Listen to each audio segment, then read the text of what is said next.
नमस्कार। काफ़ी लंबी जद्दोजहद के बाद आखिरकार पाकिस्तान को अपना नया प्रधानमंत्री मिल ही गया। शहबाज शरीफ पाकिस्तान के नए प्रधानमंत्री होंगे, उससे पहले भी वही थे। और नवाज़ शरीफ की जो बेटी हैं मरियम, वो पंजाब की मुख्यमंत्री बन चुकी हैं। पाकिस्तान में जो लोकतंत्र का इतिहास है वो काफ़ी उथल पुथल भरा रहा है। वैसे कोई ख़ास वजूद पाकिस्तान में जमहूरियत का नहीं रहा है।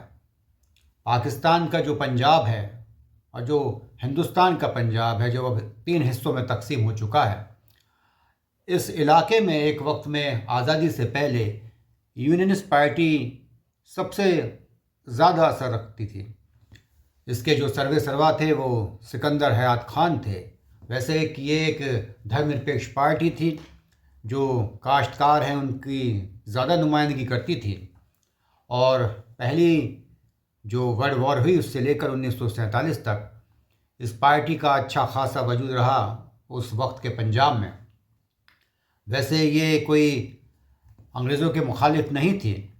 इसका अंदाज़ा इसी बात से लगाया जा सकता है कि इसके जो तमाम आला लीडरान थे वो सब के सब जो सर का खिताब है उससे नवाजे गए।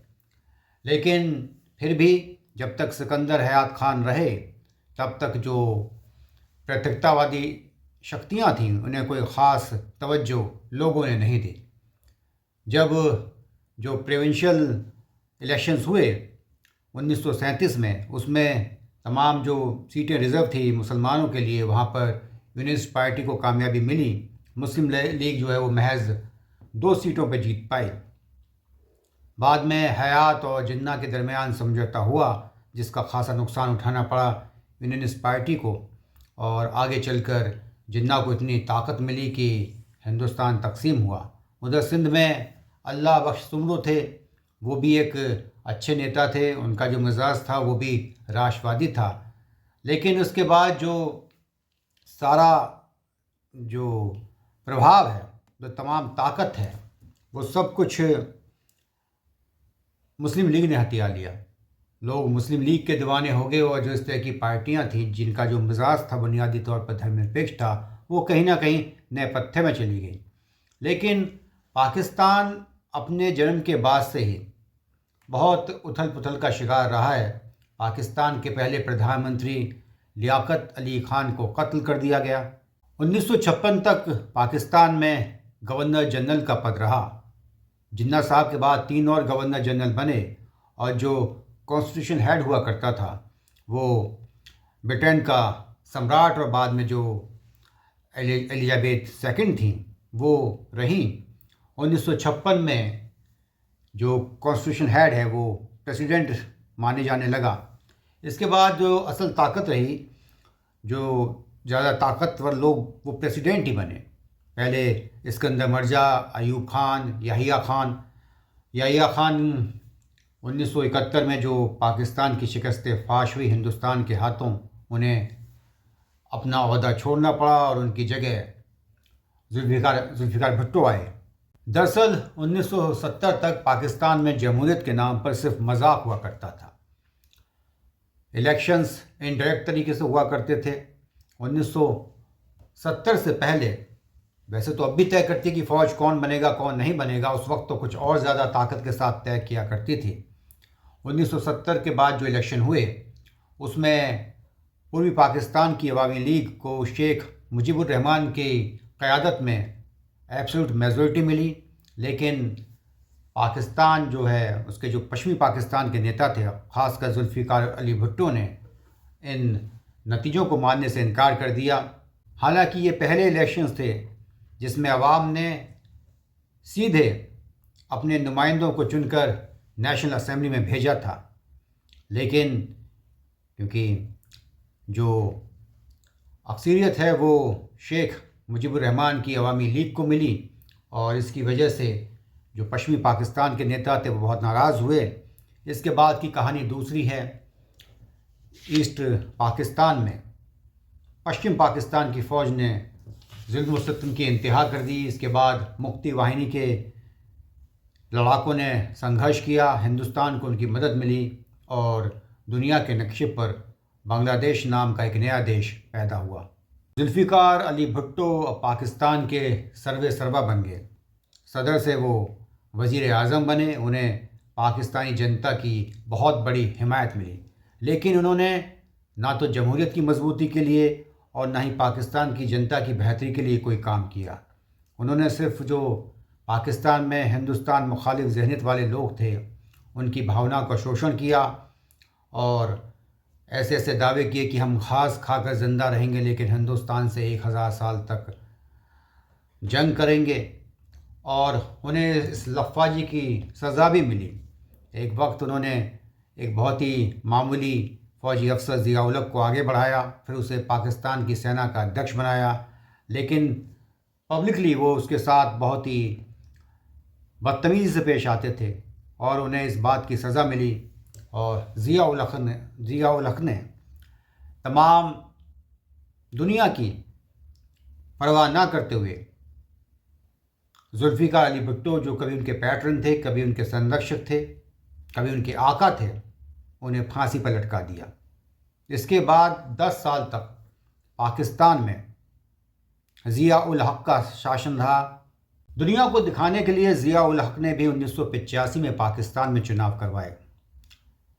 अब की तरह उस वक्त भी सबसे ज़्यादा आज़ाद उम्मीदवार जीते, क्योंकि उस वक्त जो पॉलिटिकल पार्टीज़ थी मेन स्ट्रीम की, उन्होंने इन चुनावों का बहिष्कार किया। तमाम जो उम्मीदवार जीते वो फ़ौज के रहमो करम पर जीते, और इन्हीं उम्मीदवारों में से एक मोहम्मद ख़ान जुनेजो को पाकिस्तान का नया प्राइम मिनिस्टर बनाया गया 1988 में। हालांकि ज़िया-उल हक़ ने उन्हें भी बर्खास्त कर दिया। 1988 में ज़िया-उल हक़ एक हवाई दुर्घटना में मारे गए या मार डाले गए। बहरहाल पाकिस्तान में इसके बाद जमहूरी जद्दोजहद का असल दौर शुरू होता है। मरहूम जुल्फ़िकार अली भुट्टो की बेटी बेनज़ीर भुट्टो ने अपने बाप की मौत के बाद बहुत संघर्ष किया। उनके 2 भाई और थे। जहां बेनज़ीर भुट्टो ने बैलेट का रास्ता पकड़ा, वहीं उनके भाइयों ने बुलेट का रास्ता पकड़ा। उनके एक भाई शाहनवाज़ फ्रांस में मारे गए रहस्यमयी हालात में। इसके पीछे बहुत सारी बातें की जाती हैं कि उन्हें जहर दे दिया गया। उनके जो दूसरे भाई थे मुर्तज़ा, वो पुलिस एनकाउंटर में उस वक्त मारे गए जब बेनज़ीर पाकिस्तान की प्रधानमंत्री थी। उनकी मौत के छींटे बेनज़ीर के दामन पर भी आए, और आसिफ अली ज़रदारी के ऊपर तो जो उनके बेनज़ीर के पति थे उनके ऊपर तो बाकायदा मुकदमा दर्ज हुआ। बाद में वो इस केस में बाइज़्ज़त बरी भी हुए। ज़िया के मरने के बाद पाकिस्तान में चुनाव हुए। बेनज़ीर के नेतृत्व में पाकिस्तान पीपल्स पार्टी चुनाव में उतरी, और दूसरी तरफ उनके मुकाबले पर थे ज़िया के कभी ख़ास रहे उद्योगपति से नेता बने नवाज़ शरीफ। नवाज़ शरीफ के नेतृत्व में इस्लामी जमहूरी इत्तेहाद नाम के एक गठबंधन ने कई पार्टियों के साथ मिलकर बेनज़ीर का मुकाबला किया। हालांकि बेनज़ीर की पाकिस्तान पीपल्स पार्टी को सबसे ज़्यादा सीटें मिली, लेकिन वो बहुमत के जादुई आंकड़े से पीछे रह गई। उन्होंने फिर MQM मुत्तहदा कौमी मूवमेंट के साथ मिलकर सरकार बनाई। ये वो संगठन है जो हिंदुस्तान से गए जो हिंदुस्तानी मुसलमान हैं उनका बनाया हुआ संगठन है, जिन्हें मुहाजिर कहा जाता है। लेकिन महज 2 बरस के अंदर ही ग़ुलाम इशाक़ खान ने बेनज़ीर भुट्टो की सरकार को बर्खास्त कर दिया। इसके बाद नवाज़ शरीफ प्रधानमंत्री बने, फिर बेनज़ीर भुट्टो प्रधानमंत्री बनी, यानी कि दोनों 2-2 मरतबा प्रधानमंत्री बने। इसके बाद पाकिस्तान की राजनीति में परवेज़ मुशर्रफ का दौर शुरू हुआ। परवेज़ मुशर्रफ को भी नवाज़ शरीफ ने ठीक उसी तरीके से सेना की कमान सौंपी जैसे कि ज़िया-उल हक़ को जुल्फ़िकार अली भुट्टो ने सौंपी थी।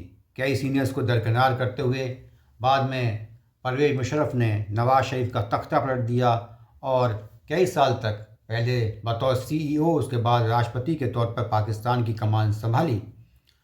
और परवेज़ मुशर्रफ एक फ़ौजी से ज़्यादा एक धूर्त सियासतदान साबित हुए। उन्होंने अपनी इंटरनेशनल इमेज चमकाई, पाकिस्तान में सुधारों का दिखावा किया, दहशतगर्दी से लड़ने का उन्होंने एक नाटक किया और कई तरह की जो सहूलत हैं वो पाकिस्तान के लोगों को दी। लेकिन परवेज़ मुशर्रफ का भी दौर ख़त्म हुआ। इसके बाद कई और कठपुतली प्रधानमंत्री पाकिस्तान में बने। 2007 में बेनज़ीर भुट्टो का कत्ल कर दिया गया। उसके बाद उनके जो शौहर हैं आसिफ अली जरदारी, वो भी पाकिस्तान के राष्ट्रपति बने। 2013 में नवाज शरीफ तीसरी मरतबा पाकिस्तान के प्रधानमंत्री बने पूर्ण बहुमत के साथ, लेकिन इस बार सुप्रीम कोर्ट ने उन्हें पनामा पेपर केस में भ्रष्टाचार का दोषी पाया और उन्हें अपना पद छोड़ना पड़ा। अब तक पाकिस्तान की राजनीति में दो ही बड़े खिलाड़ी थे, नवाज शरीफ और बेनज़ीर भुट्टो, लेकिन इसके बाद एक और बड़े खिलाड़ी का आगमन हुआ जो कि पूर्व क्रिकेटर था, इमरान खान। इमरान खान को पूरी तरह से फ़ौज की शय थी। 2013 के चुनाव में इमरान खान को कोई ख़ास कामयाबी नेशनल असेंबली के चुनाव में नहीं मिली, लेकिन एक सूबे खैबर पख्तूनख्वा में उनकी पार्टी पाकिस्तान तहरीक-ए-इंसाफ को अच्छी खासी कामयाबी मिली। लेकिन 2018 के चुनाव में पीटीआई सबसे बड़ी पार्टी बनकर उभरी और उसने मुत्तहिदा कौमी मूवमेंट और बलूचिस्तान अवामी पार्टी के साथ मिलकर सरकार बनाई। हालांकि 2022 में उनके खिलाफ नो कॉन्फिडेंस मोशन आया और इमरान खान उसमें परास्त हो गए। इसके बाद नवाज़ के छोटे भाई शहबाज शरीफ प्रधानमंत्री बने। वो अब फिर प्रधानमंत्री बन गए हैं। नवाज शरीफ की बेटी मरियम पाकिस्तान के सबसे अहम सूबे पंजाब की सीएम बन गई हैं। लेकिन अब पाकिस्तान का जो सियासी माहौल है वो पूरी तरह से बदल गया है। एक तरफ इमरान खान है और दूसरी तरफ तमाम है।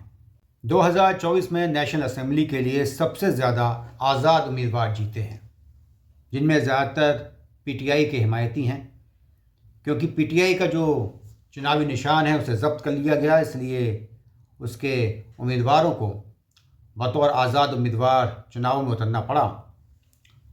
इसके अलावा इमरान ने बहुत हिम्मत दिखाई। उन्होंने अपनी जो सरपरस्त फ़ौज है उसी के खिलाफ़ बगावत कर दी। अब तक ऐसा होता आया था कि फ़ौज लोगों को तख्तनशी करती रही थी, उससे उतारती रही थी, और शुरुआत में फ़ौज ने ही इमरान खान को आगे बढ़ाया। इमरान फ़ौज के रहम करम पर ही सियासत में आए और आगे बढ़े, लेकिन आखिर में उन्होंने अपनी सरपरस्त फ़ौज के ख़िलाफ़ ही विद्रोह का बिगुल बजा दिया। इमरान की हिम्मत की तारीफ़ उस वक्त हम और ज़्यादा करने के लिए मजबूर हो जाते हैं जब हम पाकिस्तान में जमहूरियत की तारीख पर निगाह डालते हैं। पाकिस्तान में बड़े बड़े नेता फ़ौज की गोद में बैठ गए और उन्होंने खुद गलतियां की। फ़ौज में जो हायरार्की होती है उसे पहले भुट्टो ने बिगाड़ा, बाद में नवाज शरीफ ने बिगाड़ा। जो सीनियरिटी है उसके हिसाब से लोगों को आगे न बढ़ाकर चापलूसी की बिना पर और दूसरी बातों को ध्यान में रखकर आगे बढ़ाया गया। इससे एक अनुशासनहीनता की स्थिति पैदा हुई और आगे चलकर इन्हीं लोगों के लिए ये तमाम फ़ौजी अफसरान भस्मासुर साबित हुए।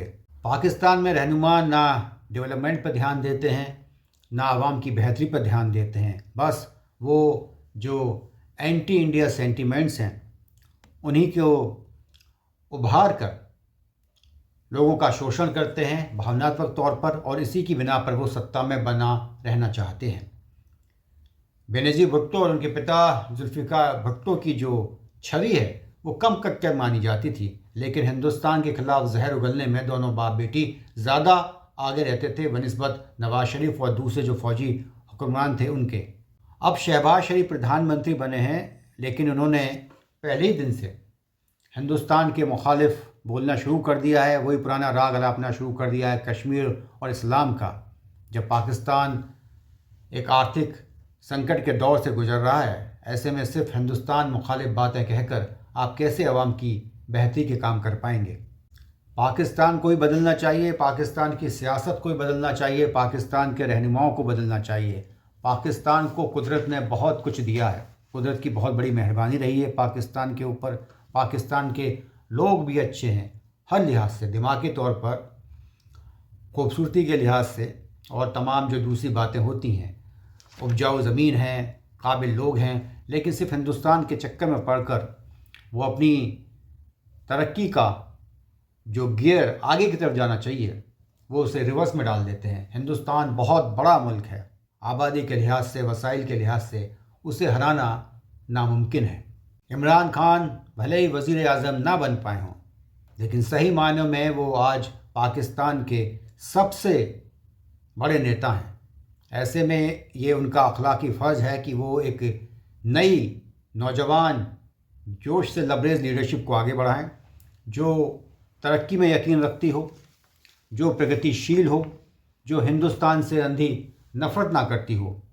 पाकिस्तान के दूसरे सियासतदानों की तरह इमरान खान परिवारवाद के पैरोकार नहीं हैं। नवाज शरीफ ने ख़ुद को बनाया, ख़ुद के भाई को बनाया, ख़ुद की बेटी को बनाया। उसी तरह पाकिस्तान पीपल्स पार्टी तो पूरी तरह से परिवारवाद को पेश करती है। बेनज़ीर भुट्टो जरदारी से शादी करने के बाद भी भुट्टो बनी रहीं। अब उनका बेटा बिलावल जरदारी नहीं है, बिलावल भुट्टो है। ऐसे में इमरान खान की बहुत बड़ी जिम्मेदारी है कि वो पाकिस्तान को एक ऐसे युग में ले जाएं जहां ऐसी सियासत हो जिसका आधार हिंदुस्तान से अंधी नफ़रत ना होकर पाकिस्तान की तरक्की और पाकिस्तान की बेहतरी हो। नमस्कार, जय हिंद।